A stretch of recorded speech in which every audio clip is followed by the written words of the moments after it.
According to Valery Zaluzhny, who is currently the Ukrainian ambassador to London, the last 2 years of the war here have collapsed into a conflict of attrition. And he should know because, of course, he was head of the armed forces here until he was moved to London. But he's saying that in the modern age, the development of artificial intelligence is going to replace human beings on the front lines with robots. That may be somewhat wishful thinking, because in the last 4 years since the full-scale invasion of Ukraine, the number of Ukrainians being killed is at least 50 to 60,000. The numbers of casualties among the Russians is estimated to be some 1.2 million killed and injured. The Ukrainians claiming that they're killing some 30,000 a day.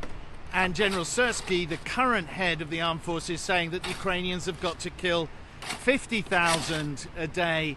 And that is a figure that they think will mean that they can overcome the ability of the Russians to replace their manpower in these meat attacks, as they're called, the infantry suicidal assaults that the Russians have used, particularly in the first couple of years of this war. But the reality is that those figures are intensely ludicrous. To prosecute a war on the basis of body counts, everybody knows from Vietnam, results in lies from the front line and delusions at the rear.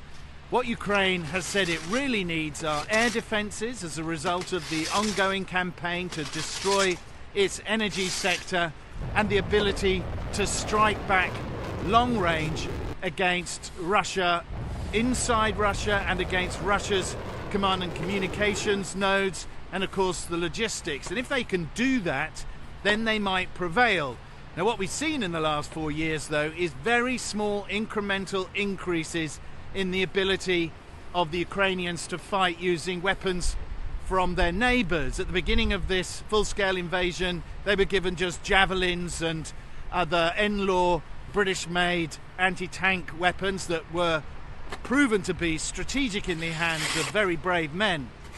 Later on, longer-range artillery pieces were added, and then longer-range ability to use missiles, but not into Russian territory for fear of the Russians counter-attacking with nuclear weapons. Now there is encouragement coming from the West to use some long-range weapons against targets inside Russia, but all of this has been piecemeal, leaving the Ukrainians having to fight with one hand effectively tied behind their backs. In the latest assessments, though, many people in the leadership corridors of Europe are now saying that the whole conversation has been wrong about Ukraine. For the last couple of years, the insistence has been that the Ukrainians need to be helped to lose least badly. Now they're talking about trying to help the Ukrainians win, but they haven't yet defined what that might mean. And having been on the front lines here and talking to commanders, a win, they say, would be a peace that they can rely on with security guarantees from their allies. But they know from previous security guarantees that were simply ignored by the United States, Britain and others, that they need to be absolutely rock solid to prevent a future invasion by Russia. And so far they're not seeing any of those kind of guarantees, except some sort of offers from the Americans that ultimately may mean very little indeed.